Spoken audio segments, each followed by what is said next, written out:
மறுபடியும் இயேசு கிறிஸ்து நாமத்தினால உங்கள் யாவருக்கும் வாழ்த்துக்கள். நம்மளுடைய இந்த full day Bible class third செஷன்ல மரணம் இல்லாத ராஜ்யம் என்ற ஒரு சப்ஜெக்டை குறித்து நம்ம பார்த்துட்டு வரோம். அதுல பிதாக்களின் காலத்துல ஆதாமின் முதல் கொண்டு யார் வரைக்குங்க, மோசே வரைக்கும் மரணம் ஆளுகை செஞ்சதுன்ற ஒரு விஷயத்த பார்த்துட்டு வந்தோம். அதுக்கு காரணமும் நம்ம பார்த்தோம். ஆதாமை போல பாவம் பண்ணலைன்னாலும் அந்த காலத்துல இருந்து எல்லா மனுஷர்களும் தமக்கு இருக்கக்கூடிய விதத்துல பாவம் பண்ணாங்க. அவங்களுடைய சுயநிலத்தை கொண்டு அவங்க பாவம் பண்ணாங்கன்றதுனால பாவம் பண்ணவர்கள் எல்லார் மேலேயும் மரணம் சேர்ந்தது, மரணம் ஆளுகை செஞ்சதுன்ற ஒரு விஷயத்த நம்ம பார்த்தோம். அப்புறம் நியாயப்பிரமாணம் கொடுத்ததுக்கு அப்புறமாவும் அந்த பாவத்தினால வரக்கூடிய மரணத்தை யாராலும் நிக்க போட முடிச்சுதான்னா அதுவும் யாராலையும் ஸ்டாப் பண்ண முடியல.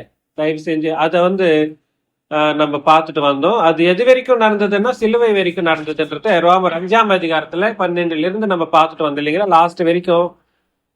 அது இயேசு கிறிஸ்துவின் கிருபையின் பலிதானத்தை கொண்டு புது உடன்படிக்கையின்படி எல்லா மனுஷர்களும் பாவத்திற்கு நிவர்த்தி செய்ய, பாவத்தை போக்கிக் கொள்ள ஒரு மார்க்கத்தை இயேசு கிறிஸ்து ஏற்படுத்தினதையும் நம்ம பார்த்துட்டு வந்தோம். அது வரைக்கும் நியாயப்பிரமாணம் என்ன பண்ணுச்சா, இஸ்ரவேலருக்குள்ள அந்த பாவத்தை விஸ்தரிக்க பண்ணுச்சு, பெருக பண்ணுச்சு. அப்படி அதுதான் நம்ம பார்த்தோம். பாவம் பெருகுனா என்னவாகும்? மரணம் வரும். மரணத்தினுடைய ஆளுகை நியாயப்பிரமாணத்தின் காலத்துல எல்லா மனுஷர்கள் மேலேயும் இருந்ததுன்றத நம்ம பார்த்துட்டு வந்தோம். ஃபைனலா ராஜ்யம் என்ற ஒரு விஷயத்த பத்தி நம்ம பார்த்துட்டு வந்தோம் இல்லைங்களா. ராஜ்யம், உண்மையான ராஜ்யம் எந்த மாதிரி இருந்துச்சு, நியாயப்பிரமாணத்தின் ராஜ்யம் எப்படி இருந்துச்சுன்றதையும் நம்ம பார்த்தோம். எந்த ராஜ்யத்தின் மக்களாக யாரை நம்ம புரிஞ்சுக்கணும்னு சொன்னா, உடன்படிக்கை நியாயப்பிரமாணம் எனக்கூடிய பழைய உடன்படிக்கையின்படி ஆவிக்குரிய விதத்துல யாரெல்லாம் விசுவாசிகளாக வாழ்ந்தாங்களோ அவங்க மட்டும்தான் தேவனுடைய ராஜ்யத்தில் மனிதர்களாக எண்ணப்பட்டாங்க. அந்த ஆலோசனையில நம்ம எபிரேயர் 11ஆம் அதிகாரத்துல நம்ம பார்த்தோம்னா, படிக்க தேவையில்லை,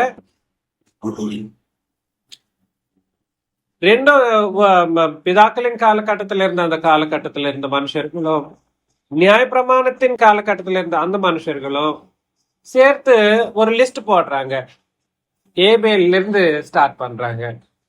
ஏபேல்ல இருந்து ஸ்டார்ட் பண்ணதுக்கு அப்புறமா 38ஆம் வசனம் வரைக்கும் நிறைய பேரை பேசிட்டு வர ஒரு விஷயத்த நம்ம பார்த்துட்டு வரோம். பேருங்க மட்டுமே நம்ம கவுண்ட் பண்ணணும்னு வச்சுக்கோன்னா ஒரு 36 பேர் வரைக்கும் இருக்காங்க. பேருங்க வரைக்குமே எழுதப்பட்ட பேருங்க. ஆனாலும் இன்னும் முதலானவர்கள் என்ற ஒரு வார்த்தையும் அங்க இருக்குதுன்றதுனால இன்னொரு ஒரு 10-15 பேர் தான் மேக்சிமம் இருந்திருக்கணும். அவ்வளவுதான். ஒரு 40 பேர் 45 பேர் தான். எத்தனை வருஷத்துக்கு?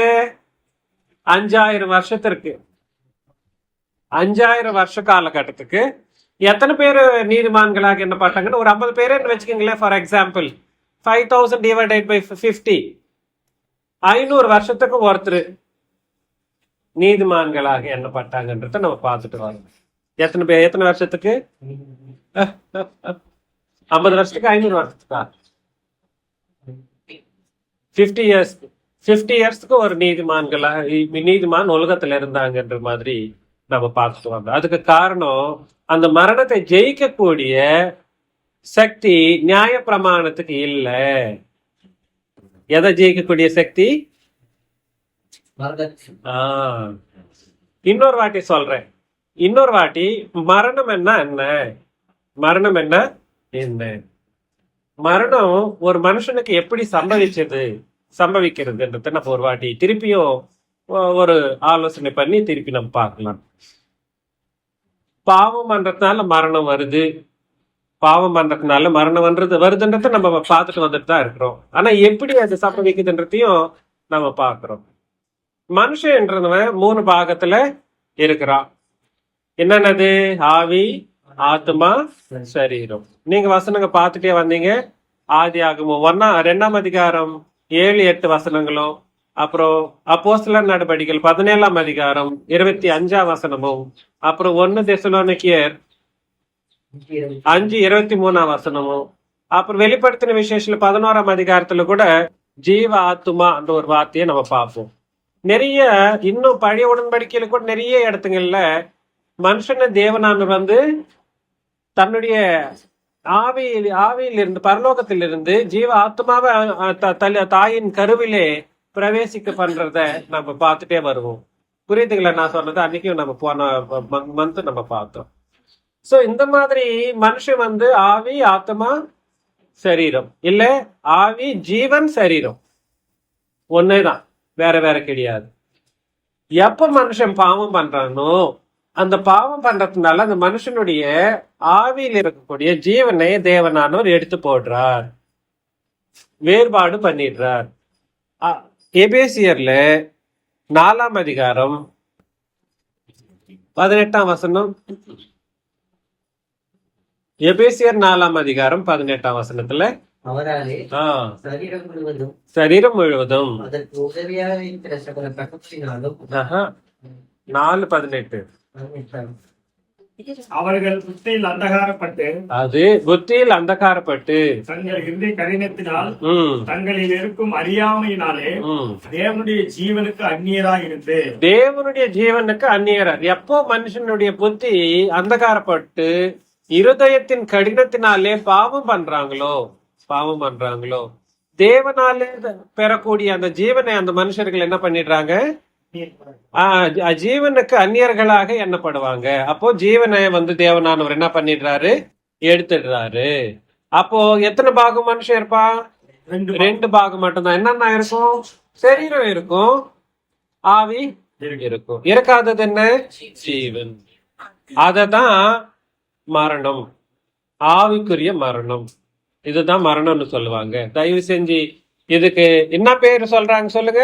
ஆவிக்குரிய மரணத்துக்கு என்ன பேரு?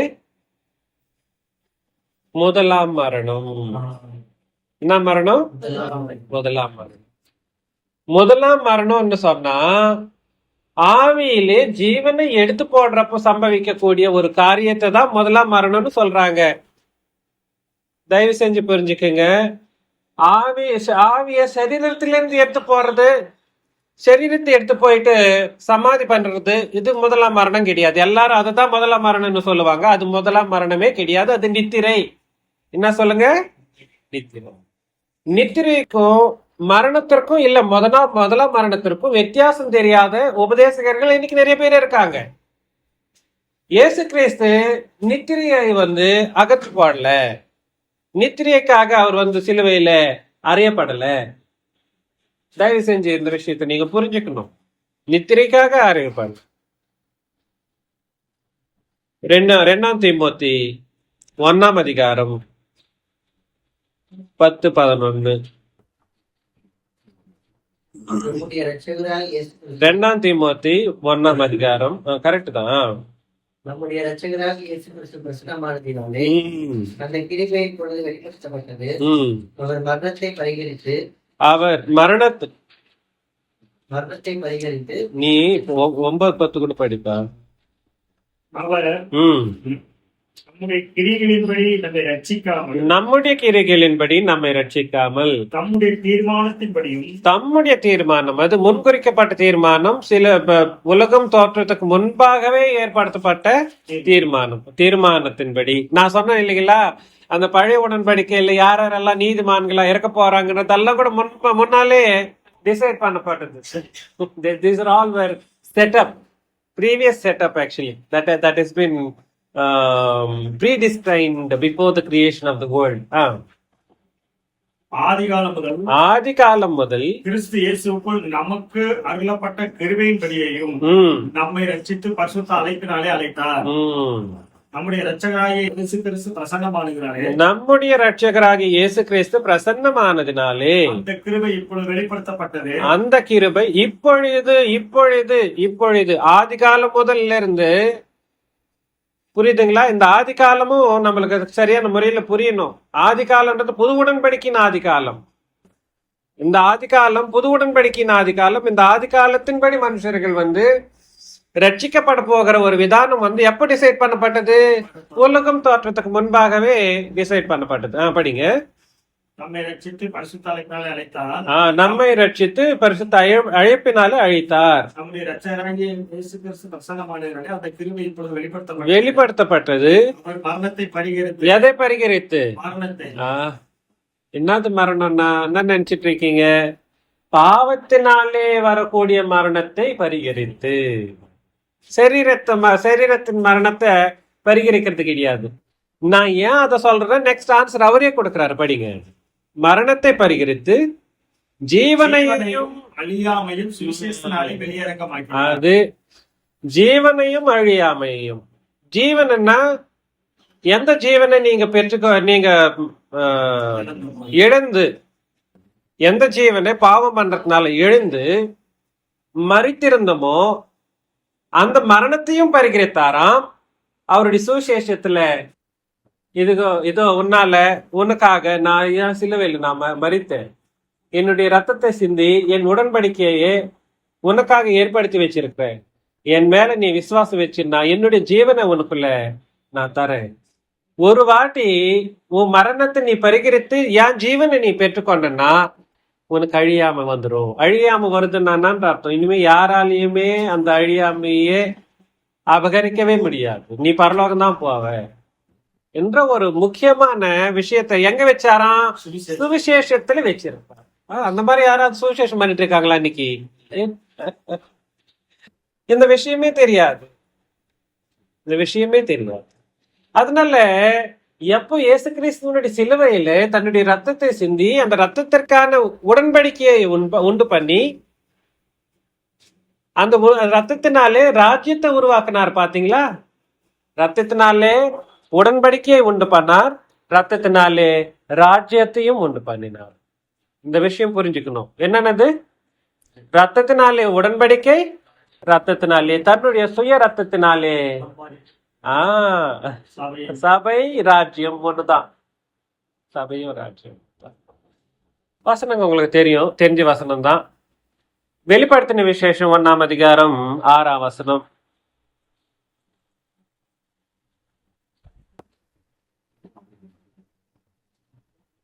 வெளிப்படுத்தின விசேஷம் 1:6. நம்மிடத்தில் அன்பு கூர்ந்து தமது ரத்தத்தினாலே பாவங்களை கழுவி நம்முடைய பிதாவாகி தேவனுக்கு முன்பாக நம்மை ராஜாக்களும் ஆசாரியர்களும் ஆக்கின அவருக்கு மகிமையும். இந்த ராஜ்யத்துல ராஜாக்களும் ஆசாரியருமா இருப்பாங்க. ஆனா அது எதனால உண்டாக்கப்பட்டது? ரத்தத்தினால. எதனால? ரத்தத்தினாலே. வெளிப்படுத்தின விசேஷம் 5ஆம் அதிகாரம் 9-10. வெளிப்படுத்தின விசேஷம் 5ஆம் அதிகாரம் 9ஆம் வசனம் 10ஆம் வசனம். தேவரே, புஸ்தகத்தை வாங்கவும் அதில் முத்திரைகளை உடைக்கவும் பாத்திரராயிருக்கிறேன். நீர் அடிக்கப்பட்டு சகல கோத்திரங்களிலும் பாஷைக்காரர்களும். அடிக்கப்பட்டுன்ற ஒரு வார்த்தைக்கு அர்த்தம் தெரியுங்களா? அடிக்கப்பட்டு என்ற ஒரு வார்த்தை என்னன்னா சித்திரவதை. அப்புறம் சித்திரவதைன்றதெல்லாம் சும்மா just it is slaughtering. Slaughter. He has been slaughtered on the cross. ரொம்ப அப்படின்னா அது எந்த ஜந்துவை நீ வதை பண்ணிருக்கிறியோ ஒண்ணுமே புரியாது. வதை என்றாங்க பாத்தீங்களா? அந்த வதை தான் அடிக்கப்பட்டுன்ற ஒரு வார்த்தைக்கு அர்த்தம். வதை பண்றது. இயேசு கிறிஸ்துவ அந்த சிலுவையில வதை பண்ணாங்க அப்படின்னா ரொம்ப கொடூரமான ஒரு விதத்துல அவரை சிலுவையில மறிக்க பண்ணாங்க. புரியுதுங்களா? அதுதான் அதனுடைய அர்த்தம், அடிக்கப்பட்டு. சயின்டிபிக்கா 5 விதமான வதைகள் நடக்குமா?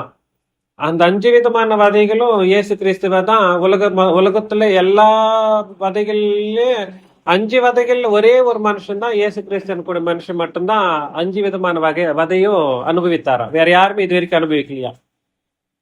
That is the statement that the people say. Actually, I'm not sure if it is true or not. உலகத்துல இருக்கக்கூடிய எல்லா கஷ்டமான வதைகளை அனுபவித்த ஒரே மனுஷன் இயேசு கிறிஸ்துவாம். So no problems. ஆனா அதனால என்ன நடந்ததுன்றத நம்ம படிப்பா.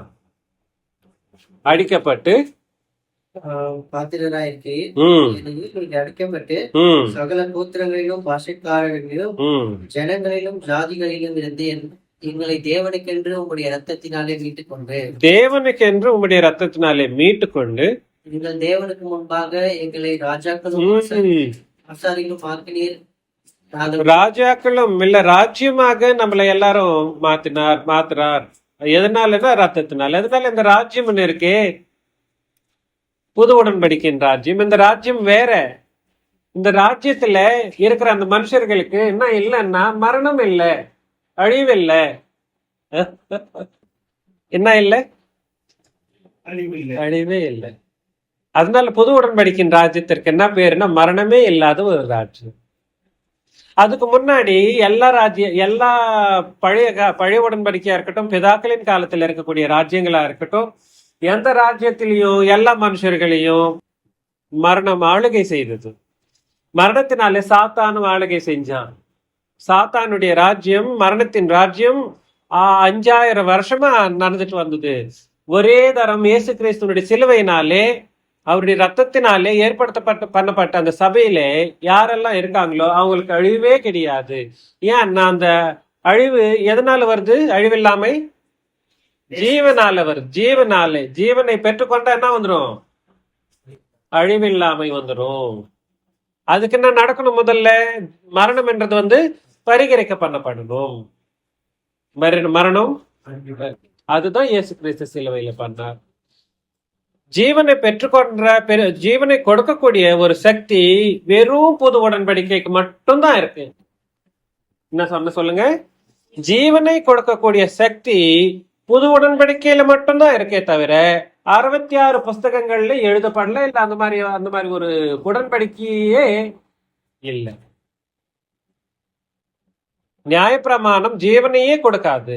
ஜீவனை கொடுக்கக்கூடிய சக்தி அதுக்கு இருந்திருந்தா நீதி அதனாலே எல்லா மனுஷர்களுக்கும் வந்திருக்கணும்ன்ற ஒரு வார்த்தையை நம்ம கலாத்தியர்ல படிக்கலாம். ஒரு வாட்டி படிங்க. கலாத்தியர் 3ஆம் அதிகாரம்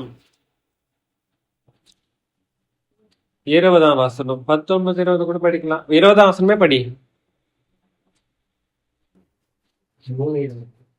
3ஆம் அதிகாரம் 20. மத்தியஸ்தன் ஒருவருக்குரியவன் அல்ல, ஒருவர். அப்படியானா நியாயப்பிரமாணம் தேவனுடைய வாக்குத்தத்தங்களுக்கு விரோதமா? அல்லவே உயிர் கொடுக்கத்தக்க நியாயப்பிரமாணம். அங்க ஜீவன் என்றத உயிர்னு எழுதி வச்சிருக்காங்க. No problem. உயிரை கொடுக்கத்தக்க நியாயப்பிரமாணம் அருளப்பட்டு இருந்ததானால் நீதியானது நியாயப்பிரமாணத்தினால் உண்டாயிருக்குமே. உயிர்னா உயிர் கிடையாது. தயவு செஞ்சு அங்க கரெக்ஷன் பண்ணிக்கங்க. இட் இஸ் ஜீவன். ஜீவனை கொடுக்கக்கூடிய சக்தி அதுல இல்லைங்க, நியாய பிரமாணத்துல இல்ல.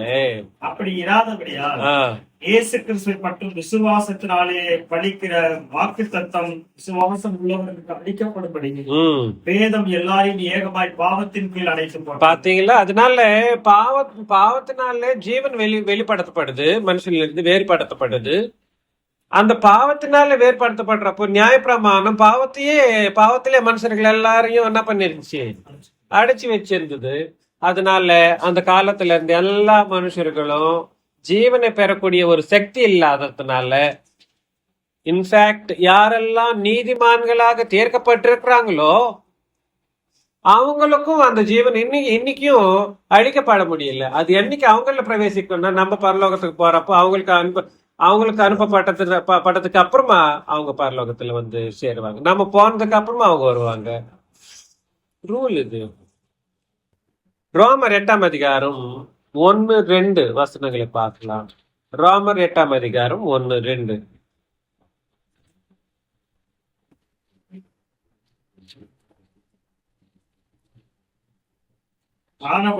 ஆனபடியால் கிறிஸ்து இயேசுவுக்கு உட்பட்டவர்களாயிருந்து மாம்சத்தின்படி நடவாமல் ஆவியின்படியே நடக்கிறவர்களுக்கு ஆக்கினை தீர்ப்பில்லை. யாருக்கு இல்ல? ஆவியின்படி நடக்கிறவர்கள். மாம்சத்தின்படி நடக்கிறவர்களுக்கு ஆக்கினை தீர்ப்பு இருக்கு. இங்க நீங்க என்ன நினைச்சிட்டு இருக்கீங்க? மாம்சத்தின்படி நடக்கிறவர்கள் என்ன பாவம் பண்றாங்கன்னு நினைச்சிட்டு இருப்பீங்க. அதுதான். நெக்ஸ்ட் படிங்க 2ஆம் வசனம். கிறிஸ்து இயேசுவினாலே கிறிஸ்து இயேசுவினாலே ஜீவனுடைய ஆவியின் பிரமாணம். அதாங்க, தயவு செஞ்சு புது உடன்படிக்கைக்கு ஒரு பேர் இங்க சொல்றாரு. என்ன பேருங்க? ஜீவனுடைய பிரமாணம். இல்ல ஜீவனுடைய ஆவியின் பிரமாணம். ஜீவனுடைய ஆவியின் பிரமாணம். சூப்பரா இருக்குல்ல பேரு. புது உடன்படிக்கைக்கு ஒரு பேர் என்ன சொல்லுங்க? ஜீவனுடைய ஆவி பிரமாணம். நீங்க யாக்கோபுல 2ஆம் அதிகாரத்துல படிக்கிறப்ப என்ன படிக்கிறீங்க? சம்பூர்ணமான சுயாதீன பிரமாணம் 5ஆம் வசனத்துல, அப்புறம் 12ஆம் வசனத்துல இல்லைங்களா? சுயாதீன பிரமாணம் என்ற ஒரு வார்த்தை. அதுவும் புது உடன்படிக்கைக்கு இன்னொரு பேர் தான். வேற வேற பிரமாணங்கள் இல்லை. ஒரே பிரமாணம் தான் இன்னைக்கு இருக்கிறது. நியாய பிரமாணம் கூட இல்லை. தயவு செஞ்சு படிங்க. கிறிஸ்து இயேசுவினாலே ஜீவனுடைய ஆவியின் பிரமாணம் என்னை பாவம் மரணம் என்பவரின் பிரமாணத்திலிருந்து விடுதலையாக்கி, அது பாவம் பண்ணா மரணம் அடைவீங்க என்ற ஒரு பிரமாணத்திலிருந்து விடுவிக்கிற ஒரே ஒரு பிரமாணம். எந்த பிரமாணம்? இயேசு கிறிஸ்துவனுக்கு அவருக்குள்ள இருக்கக்கூடிய இயேசு கிறிஸ்துவனாலே உண்டாக்கப்பட்ட ஜீவனுள்ள ஆவியின் பிரமாணம். இந்த புது உடன்படிக்கையின் பிரமாணத்தை நீங்க என்றென்றைக்கெல்லாம் கை கொள்றீங்களோ, எவ்வளவு சின்சியரா நீங்க கை கொள்றீங்களோ அவ்வளவு ஜீவன் உங்கள அதிகமாக்கப்படும், சம்ருத்தியாக்கப்படும், பெருகும். புரியுதுங்களா நான் சொல்றது? ஜீவன் வந்து ஸ்டேட்டஸ், உங்களுடைய ஆவிக்குரிய ஸ்டேட்டஸை குறிக்கக்கூடிய ஒரு முக்கியமான விஷயங்க. அது அதிகமா அதிகரிக்கப்பட வேண்டிய ஒரு விஷயம். நீங்க உயிர் போகிறதுக்கு முன்னாடி வரைக்கும் அந்த ஜீவனை நீங்க எவ்வளவு பெற்றுக்கொள்றீங்களோ அவ்வளவு நல்லது கிடையாது. பெற்றுக்கொள்ளணும். அது எவ்வளவு எப்படி பெற்றுக்கொள்றோம்னா, பரலோகத்துக்கு நித்திய ஜீவனுக்குள்ள பிரவேசிக்க கூடிய அளவுக்கு நம்ம அதை பெற்றுக்கொள்ளணும். அதுக்குன்னா புது உடன்படிக்கையை நீங்க எப்படி கத்துக்கணும்? பிரதர் சொன்னார் 3000 வசனம் போதுமா? நான் சொல்றதுக்கு 3000 வசனம் போதும்னு சொல்றாரு. ஆனா அப்படி கிடையாது. புது உடன்படிக்கை முழுவதும் நம்ம என்ன பண்ணணும்? நம்மளோட லைஃப் ஸ்டைல பார்த்தோம்னா அப்படியெல்லாம் இருக்கவே இருக்காது. We don't even think of reading the Bible properly. We don't even think of commemorating or memorizing the Word of God, the New Testament commandments. இதெல்லாம் நம்ம எப்பவுமே யோசனை கூட பண்ண மாட்டோம். அதனால நான் என்ன சொல்ல வரேன்னா, கிறிஸ்து இயேசுவினாலே ஜீவனுடைய ஆவியின் பிரமாணம் என்னை பாவம் மரணம் என்பவைகளின் பிரமாணத்தினின்று விடுதலையாக்கிற்றே. இன்னைக்கு யாரெல்லாம் பாவம் செஞ்சு நான் மரணிச்சு இருக்கிறேன், அந்த மரணத்திலிருந்து என்னை விடுவிக்கப்பட்டிருக்கிறேன். நான் ரொம்ப நிறைய பேர் இப்ப ஸ்டேட்மெண்ட்ஸ் எல்லாம் சொல்லிட்டு இருப்பாங்க, ரீல்ஸ்ல எல்லாம் போடுவாங்க. நான் ஒரு அது பண்ணியிருந்தேன், இது பண்ணியிருந்தேன், இன்னைக்கு இயேசு கிறிஸ்து என்ன அழிச்சு நான் நீதிமா நான் வச்சுட்டாரு. அதெல்லாம் முடியாதுடா. ஒரு மனுஷன் பாவத்திலிருந்தும் மரணத்திலிருந்தும் மீட் எடுக்கப்படணும்னா என்ன வரணும்? என்ன வேணும் அவங்களுக்கு? ஜீவனுள்ள ஆவியின் பிரமாணம். இது தெரியாம நீ என்னதான் இயேசு கிறிஸ்துவை நீ விசுவாசிக்கிறேன்? இது தெரியாம நீ புது உடன்படிக்கையின்படி நீ நிஜமாகவே மீட்டெடுக்கப்பட்டியா? அதுக்குதான் புது உடன்படிக்கையின் ஞானஸ்தானத்துல என்ன நடக்குதுன்றது நம்ம புரிஞ்சுக்கணும். அந்த மீட்டெடுக்குதல்ன்றது எங்கேயோ நடக்காது, இது ஞானஸ்தானத்துல நடக்கிற ஒரு விஷயம். ரோமர் 6ஆம் அதிகாரம் 3, 4, 5. ரோமர் 6ஆம் அதிகாரம். ஞானஸ்தானம் பெற்ற நாம் அனைவரும் அவருடைய மரணத்துக்குள்ளாக ஞானஸ்தானம் பெற்றதை அறியாமல் இருக்கிறீர்களா? மேலும் பிதாவின் மகிமையினாலே கிறிஸ்து மரித்தோரிலிருந்து எழுப்பப்பட்டது போல நாமும் புதிதான ஜீவனுள்ளவர்களாய் நடந்து கொள்ளும்படிக்கு. என்ன ஜீவன்? புதிதான ஜீவனுள்ளவர்கள். நம்ம ஞானஸ்தானத்துல என்ன ஜீவன் பெற்றுக்கொள்றோம்? புதிதான ஜீவனை பெற்றுக்கொண்டு அதன்படி நடக்கும்படி. இயேசு கிறிஸ்துவனுடைய மரணத்துக்குள்ள நம்ம இறங்கணுமா? அவருடைய மரணம் எதுக்காக நடந்தது? உனக்கு ஜீவனை கொடுக்க நடந்தது. அதுக்குதான் உன்னுடைய மரணத்தை அவர் என்ன பண்ணிட்டாரு? பரிகரித்து போட்டாரு. இதுதாங்க சத்தியம். ஆவிக்குரிய மரணத்தை அவர் பரிகரித்து ஜீவனையும் அழியாமையும் ஒன்னில் வைக்கிறதுக்காக அவர் மரணித்தார். அந்த மரணத்துல நீயும் இறங்கணுமா இல்லையா? அந்த அந்த உத்தேசத்துல நீங்க என்ன பண்ணணும்? ஞானஸ்தானம் பெறணும். அப்பதான் பொது உடன்படிக்கையின்படி ஞானஸ்தானம் பெற்றவர்களா எண்ணப்படுவாங்க.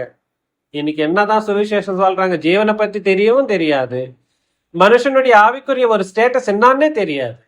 இதெல்லாம் தெரியாம மரணம் இல்லாத ராஜ்யத்தை பத்தி சொன்னா புரியுமா உங்களுக்கு? அதனால நம்மளுடைய புது உடன்படிக்கையின் ராஜ்யத்துல மரணம் என்றது என்ன இல்லை, மரணமே இல்லை. ஆனா அப்படிதான் சொல்றோம், அதுதான் ஒரிஜினல். நம்மளுடைய ஆலோசனையை பார்த்தா நம்ம எத்தனை பொய் பேசுவோம், எத்தனை பாவம் பண்ணுவோம், எத்தனை கெட்ட ஆலோசனைகள் பண்ணிட்டு இருப்போம். We can't even imagine how bad our thinking process and our situation currently is. அது நீங்க மறுபடியும் வந்துடலாம் ரோமர் 8ஆம் அதிகாரத்துக்கு. அதனால பொது உடன்படிக்கையின்படி யாரெல்லாம் ஜீவனுடைய ஆவியின் பிரமாணத்தினாலே பாவம் மரணம் எனப்பட்ட அந்த பிரமாணத்திலிருந்து விடுதலையாக்கப்பட்டு இல்ல மீட்டெடுக்கப்பட்டவர்களா இருக்காங்களோ அவங்க எல்லாம் எந்த ஜீவனை பெற்றுக்கொள்றாங்க? இயேசு கிறிஸ்துவனுடைய ஜீவனை பெற்றுக்கொண்டவர்களா எண்ணப்படுவாங்க. 3ஆம் வசனம், அது எப்படி எனில் மாம்சத்தினாலே பலவீனமாயிருந்த நியாயப்பிரமாணம் செய்யக்கூடாததை நியாயப்பிரமாணம் செய்யக்கூடாததை தேவனே செய்யும்படிக்கு தம்முடைய குமாரனை பாவ மாம்சத்தின் சாயலாகவும் பாவத்தை போக்கும் பலியாகவும் அனுப்பி மாம்சத்திலே பாவத்தை ஆக்கிரிக்குள்ளாக தீர்த்தார். பாத்தீங்களா? பாவம் மரணம் எனக்கூடிய அந்த பிரமாணத்திலிருந்து மீட்டெடுக்க முடியாத அளவுக்கு என்ன எந்த உடன்படிக்கை இருந்ததா? பழைய உடன்படிக்கை இருந்தது. அதனால பழைய உடன்படிக்கையின் காலகட்டத்துல பாவம் ஆளுகை செஞ்சது, மரணமும் ஆளுகை செஞ்சது. இந்த ரெண்டுத்தையும் கொண்டு நியாயப்பிரமாணம் அது ரெண்டுத்துக்குமே சப்போர்ட் பண்ணுது. இந்த மூணுத்தை கொண்டு சாத்தான் என்ன பண்ணா? உலகம் எல்லாம் ஆளுகை செஞ்சான். அதனால நியாயப்பிரமாணத்தின் காலத்துல எந்த ஒரு சூழ்நிலை, எந்த மாதிரி சூழ்நிலை இருந்துச்சுன்னா உலகம் எல்லாம் இருளு. எப்படி? உலகமே இருள. இப்பவும் அப்படிதான் இருக்குங்க.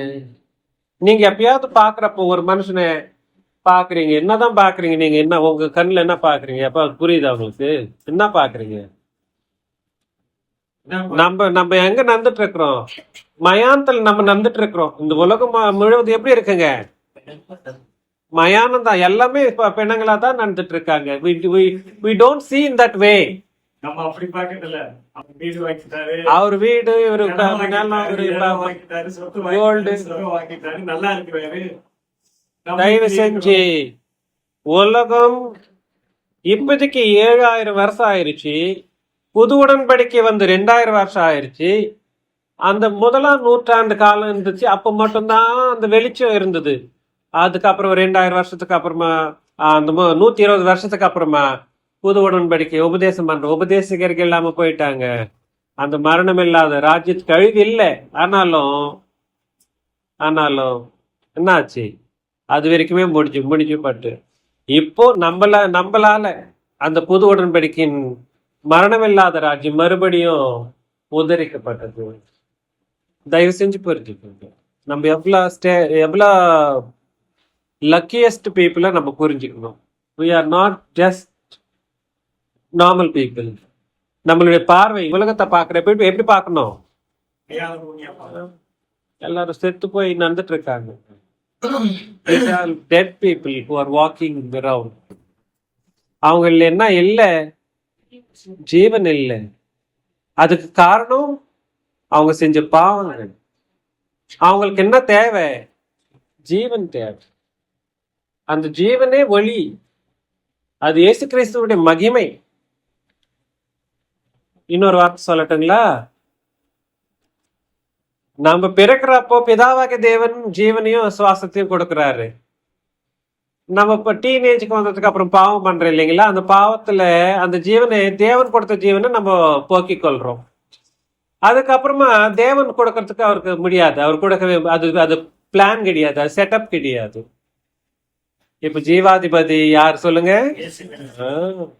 அவருடைய ஜீவன் தான் நம்மளே பிரவேசிக்கணும். புரியுதுங்களா? கொலோசியர் 2ஆம் அதிகாரத்துல சாரி 3ஆம் அதிகாரத்துல, கொலோசியர் 3ஆம் அதிகாரம் 2 3. என்றால் நீங்கள் மரித்தீர்கள், இல்ல 1ல இருந்தே படிப்பா. நீங்கள் கிறிஸ்துவுடனே கூட எழுந்தது உண்டானால், கிறிஸ்துவனே கூட எழுந்தது உண்டானால், கிறிஸ்து தேவனுடைய வலது பாசத்தில் விட்டிருக்கும் இடத்திலே மேலான தேடுங்கள். நீங்க மேலானவைகளே தேடணும். நம்ம மேலானவைகளே தேட மாட்டோம். வீடு வாசல் அது இது. ம் பூமியில் உள்ளவைகளே அல்ல, ம் மேலானவைகளே நாடுங்கள். ம் ஏனென்றால் ம் நீங்கள் மரித்தீர்கள், நீங்கள் மரித்தீர்கள், பாவம் செய்யறதுனால மரித்தீர்கள். இது மரணம்ன்றது என்ன மரணங்க? ஆவிக்குரிய மரணம். மரித்தீர்கள், உங்கள் ஜீவன் கிறிஸ்துவுடனே தேவனுக்குள் மறைந்திருக்கிறது. உங்கள் ஜீவன் கிறிஸ்துவுடனே தேவனுக்குள்ள அடங்கியிருக்கு. நம்முடைய ஜீவனாகிய கிறிஸ்து வெளிப்படும். இப்போ ஜீவன் யாரு? அது அவரு தான் நமக்கு என்ன கொடுக்கிறாரு? ஜீவனுக்கு. புரியுதுங்களா? அதனால எந்த விதத்திலையும் நமக்கு இயேசு கிறிஸ்து பிதாவாகிய தேவனுக்கு சமம் இல்லைன்றதுக்கு இல்லை. புது உடன்படிக்கை நல்லா தெரிஞ்சுக்கணுங்க இயேசு கிறிஸ்துவை என்னைக்குமே குறைவுபடுத்தி பேச மாட்டாங்க. எப்ப பார்த்தாலும் இயேசு கிறிஸ்துவ குறைவுபடுத்தி பேசுறதுதான்.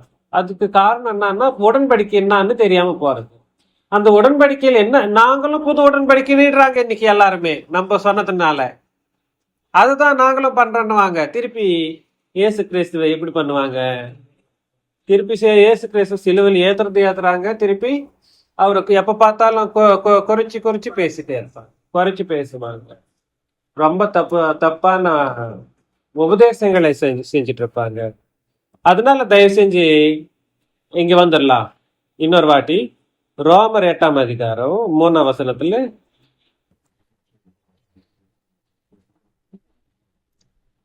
எட்டாம் அதிகாரம் 3ஆம் வசனம். என்ன எப்படி மாம்சத்தினாலே பலவீனமாய் இந்த நியாயப்பிரமாணம் செய்யக்கூடாததை தேவனே செய்யும்படி தம்முடைய குமாரனை பாவ மாம்சத்தின் சாயலாகவும் பாவத்தை போக்கும் பலியாகவும் அனுப்பி. அதனால இன்னைக்கு யாரெல்லாம் இருக்காங்களோ உலகத்துல, பாவத்தை போக்கும் பலி யாரா இருக்காரு? இயேசு கிறிஸ்து. அந்த பாவத்தை போக்கும் பலி எப்படி நடந்தது? எங்க நடந்தது? சிலுவையில நடந்தது. அந்த சிலுவையில் அந்த பலி பண்றப்போ, பலி செலுத்துறப்போ இயேசு கிறிஸ்துவ அவர் என்ன பண்ணாருன்னா தன்னுடைய சுய ரத்தத்தை சிந்தினார். என்ன சிந்தினாரு? அந்த ரத்தத்தை சிந்தி, அந்த ரத்தத்தினாலே பரலோகத்துக்கு மார்க்கத்தை உண்டு பண்ணினாராம். எப்படி? யாரெல்லாம் அந்த ரத்தத்தினாலே ஜீவனை பெற்றுக்கொண்டு இந்த உலகத்துல சரீரம் எனக்கூடிய சபையில இருக்கிறாங்களோ, அவங்களும் அந்த உடன்படிக்கையின்படி தன்னுடைய சரீரத்தினாலும் தன்னுடைய ரத்தத்தினாலையும் மார்க்கத்தை பரலோகத்துக்கு உண்டு பண்ணி, இந்த அழியாமை என்ன சொல்லிட்டாரு இல்லைங்களா? ஜீவனை பெற்றுக்கொண்டவங்களுக்கு என்ன இருக்கு? அழியாமை இருக்கு. அந்த அழியாமை எப்படி போகும்? எங்கேயும் போவாது, பரலோகத்துக்கு தான் ஒன்றை கொண்டு செல்லும். எபிரேயர் 10ஆம் அதிகாரம், எபிரேயர் 10ஆம் அதிகாரம் 14ஆம் வசனம் முதல்ல படிச்சுட்டு 20ல இருந்து படிங்க. பரிசுத்தமாக்கப்படுகிறவர்களே ஒரே பலினாலே எத்தனை பலிங்க? ஒரே பலினாலே இவர் என்றென்றைக்கும் பூர்ணப்படுத்தி இருக்கிறார். இதை குறித்து பரிசுத்த ஆவியானவர் நமக்கு சாட்சி சொல்கிறார். இப்படியெனில் அந்த நாட்களுக்கு பின்பு இல்லப்பா, இங்க போ 19 போ. ஆகையால் சகோதரரே நாம் பரிசுத்த ஸ்தலத்தில் பிரவேசிப்பதற்கு, என்னதுங்க? நாம் பரிசுத்த ஸ்தலத்தில் பிரவேசிப்பதற்கு, இன்னொரு வாட்டி நாம் பரிசுத்த ஸ்தலத்தில் பிரவேசிப்பதற்கு இயேசுவானவர் தமது மாம்சமாகிய திரையின் வழியாய் புதிதும் ஜீவனுமான மார்க்கத்தை நமக்கு உண்டு பண்ணினபடியா. பாத்தீங்களா என்ன மார்க்கம் இது? புதிதும் ஜீவனுமான மார்க்கம். அது புது உடன்படிக்கையின் மார்க்கம். நீ சும்மா எதுவும் நினைச்சு தேவையில்லை. அந்த மார்க்கத்துல என்ன இருக்கு?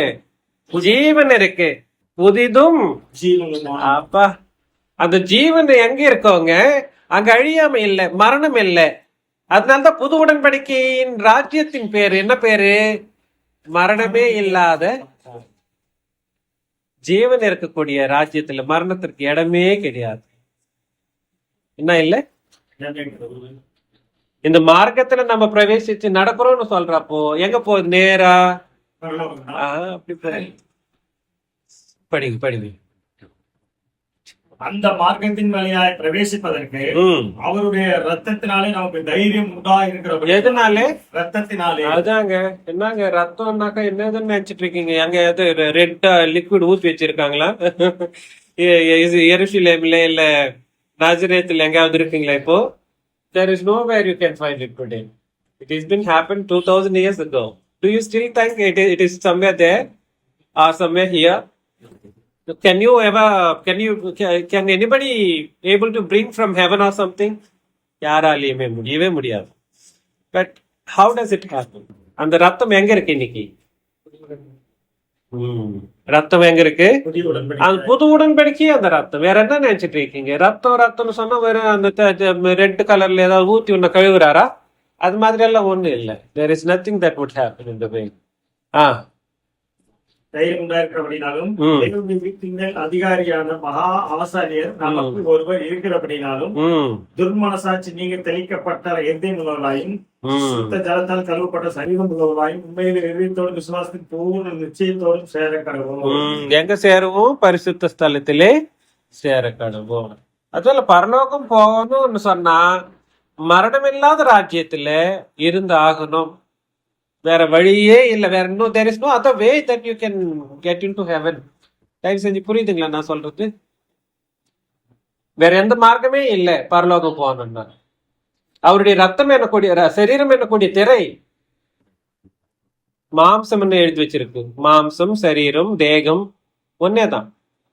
அந்த திரைய என்னைக்கு சிலுவையில அவரு கிழிச்சு போட்டாரோ அதனாலே வந்த ரத்தம் என்னவா இருக்கோ அந்த ரெண்டுத்தையும் கொண்டு ஒரு ஜீவனுள்ள நூதனமான மார்க்கத்தை உண்டு பண்ணினாரா பரலோகத்துக்கு போறதுக்கு, பரிசுத்த ஸ்தலத்திற்கு பிரவேசிக்கிறதுக்கு. அதுக்கு முன்னாடி மார்க்கமே இல்லையே. எங்க போக மார்க்கம் இல்ல, மார்க்கமே இல்லை. அதனாலதான் மார்க்கம் இல்லாதனால இருக்கிறவங்க பூமியின் கீழே இருக்காங்க. பூமியின் கீழே பாதாளம். அந்த பாதாளத்துல பரிசுத்தவான்கள் என்று சொல்லக்கூடிய அந்த மனுஷர்கள் அங்கதான் இருக்காங்க. பாதாளத்துல வெயிட்டிங்ல இருக்காங்க. மார்க்கம் அவங்களுக்கு தெரியாது. இன்னும் அவர் தான் கூப்பிட்டு போனோம். ஆனா நம்மளை விட்டுட்டு அவங்கள கூப்பிட்டு போறது அது அசாத்தியம். அது நடக்கிற விஷயமே கிடையாது. நம்மளை விட்டுட்டு என்னதான் ஆபிரகாம் அப்படியே வாழ்ந்திருந்தாலும் நம்ம ஷார்ட் கட்டுங்க. நம்ம எவ்வளவோ லக்கி சொல்ல போனா. ஆனா நம்மளே அந்த மாதிரி ஆபிரகாம் இப்போ நம்ம ஒரு வேலை கம்பேர் பண்ணிக்கணும். நம்மளுடைய விசுவாசங்கள் எல்லாம் என்ன ஆயிடும்? கம்பேர் கூட பண்ண முடியாது. ஒரு துளி கூட இருக்காது நம்மளுக்கு அந்த மாதிரி. ஆனா இயேசு கிறிஸ்துவனுடைய சரீரம் எனக்கு, அவருடைய ரத்தம், அவருடைய சரீரம் எனக்கு சபையில நம்ம இருக்கிறோன்றதுனால அதை விட மேன்மையானவர்களை தான் தேவனால நம்ம பார்க்கப்படுறோம். இது இருக்கு. ஆனா நம்ம தான் இன்னும் கொஞ்சம் முந்திக்கிறது இல்லை. நம்ம தான் அதுக்கு தகுந்த மாதிரி நம்மளுடைய வாழ்க்கைகளை சரிப்படுத்திக்கிறது இல்லை. புரியுதுங்களா நான் சொல்றது? ரொம்ப ரொம்ப முக்கியமான விஷயம். படிங்க. அங்க அந்த கிருபாசனம் ஒண்ணு ஒரு வசனம் வரலையா? அந்த வார்த்தை எல்லாமலும் நம்முடைய நம்பிக்கை அறிக்கையிடுகிறதில் அசைவில்லாமல் உறுதியா இருக்க கடவும் வாக்கு தத்தம் பண்ணினவர் உண்மையிலவரா இருக்கிறாரே, மேலும் அன்புக்கும் நற்கிரைகளுக்கும் தேவைப்படும்படி முதல் சபை குழுவத்தில் விட்டு விடுகிறது போல சிலர் விட்டு விடுகிறது போல நாம் விட்டு விடாமல் போதும் பிரதர். சோ அங்க நான் என்ன சொல்ல வரேன்னா, அந்த கிருபாசனம் இல்ல, அந்த கிருபாசனம் எதுவோ கிடையாது. இதுதான் பூமியில சபைதான் கிருபாசனம். இங்க நம்ம சேர்ந்து நம்ம வாழ வேண்டியவர்களா இருக்கிறோம். சபையின் வழியாகவும் அவருடைய சரீரம் இன்னைக்கு எந்த ரூபத்துல இருக்குங்க? சபையின் ரூபத்துல இருக்கு. அவருடைய ரத்தம் எந்த ரூபத்துல இருக்குங்க? உடன்படிக்கையின் ரூபத்துல இருக்கு. இந்த ரெண்டுமா தான் நம்மள என்ன எங்க சேர்க்கும்? பரலோகத்துல. சோ இதுதாங்க மரணம் இல்லாத ராஜ்யத்துல ஜீவன் இருக்கு. என்ன இருக்கு? ஜீவன் இருக்கு. அழியாம. ஜீவன் இல்லைன்னா, ஜீவன் இருக்குன்னா ஃபைனல் ரோமர் 6 அதிகாரம் 23 வசனம் நம்மளுக்கு தெரிஞ்சதுதான். 6:23. பாவத்தின் சம்பளம் என்னதுங்க? மரணம். நித்திய ஜீவன் இல்லைங்களா?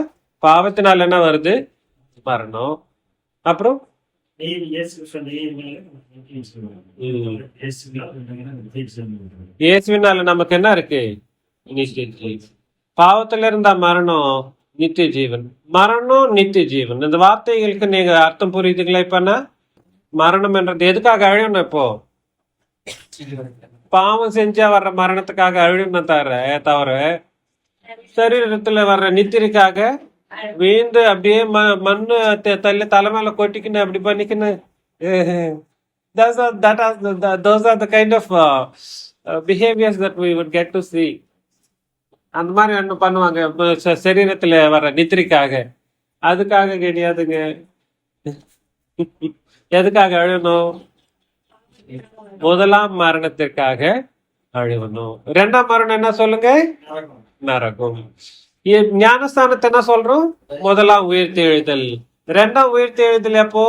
இயேசு கிறிஸ்துடைய வருகையில, நம்ம இந்த வருகையில நம்ம எழுப்பப்படுறோம் இல்லைங்களா?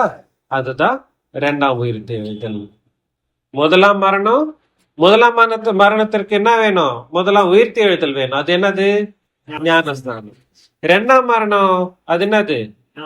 நரகம். ஆனா ரெண்டாம் உயிர்த்தி எழுதல் இல்லைன்னா நீங்க நரகத்துக்காக போயிடுங்க. நரகம் தான் நேரம் போயிடுவாங்க. அதுக்கு வசனம் நம்ம படிக்கணும்னா படிக்கலாம். 20ஆம் அதிகாரத்துல இருக்கு. வெளிப்படுத்தின விசேஷம் 20ஆம் அதிகாரம் 4, 5, 6 வசனங்களை நம்ம பாக்குறப்போ, யாரெல்லாம் முதலாம் உயிர்த்தி எழுதலை பெற்றுக்கொண்டாங்களோ அவங்க எல்லாம் தேவனுக்கும் கர்த்தருக்கும் என்ன பண்ணணும்? ஆசாரியரா இருப்பாங்க. அவங்க பாக்கியவான்களா இருப்பாங்க. அவங்க பரிசுத்தவான்களா இருப்பாங்க. அவங்களுக்கு நீதி இருக்கும். அவங்கள ஜீவன் இருக்கும். அவங்களுக்கு அழியாம இருக்கும். அவங்க அழிஞ்சு போக மாட்டாங்க. உலகம் எல்லாம் அழிஞ்சிட்டு இருக்கும். சபை, தேவனுடைய ராஜ்யம், தேவனுடைய கிறிஸ்துவனுடைய ராஜ்யத்திற்கு அழிவு கிடையாது. நீங்க அதுக்கு அந்த 10ஆம் அதிகாரத்திலே நீங்க படிச்சுட்டீங்கன்னா நிறைய விஷயங்கள் அங்க இருக்கும். எபிரேயர் 10ஆம் அதிகாரத்துல எல்லாம் அழிஞ்சு போயிட்டு இருக்கும். சபை மட்டும் அழியாம நேர அந்த ஜீவமுள்ள மார்க்கத்துல நித்திய ஜீவத்துக்கு போயிடும். நித்திய ஜீவனுக்குள்ள பிரவேசிச்சு. This is how it is going to happen. என்ன வேணும்? What do you need? மரணம் இல்ல இரண்டாம் மரணம். இரண்டாம் மரணம் என்னது? நரகம் தானே. இரண்டாம் மரணம் என்னதுங்க? நரகம். நரகம் வேணுமா? நித்திய ஜீவன் வேணுமா? நரகம் வேணும்னா எப்படி ஆனாலும் போலாம். நீ பைபிளே படிக்க தேவையில்லை. பைபிள்னு கிறிஸ்துவன் சபைன்னு சொல்லிக்க வேண்டிய அவசியமும் கிடையாது. எப்படி ஆனாலும் பண்ணிக்கலாம். ஆனா நித்திய ஜீவன் வேணும்னு சொன்னா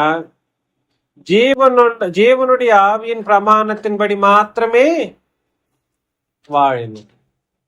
ஜீவனுள்ள தேவனுடைய சபையில மட்டும்தான். சபையில என்ன இருக்கு? ஜீவன் இருக்கு. நிறைய வசனம் படிச்சிருப்பீங்க. திமோத்தி 3:16 ஜீவனுடைய ஜீவனுள்ள தேவனுடைய சபை. நிறைய வசனங்க இருக்குங்க.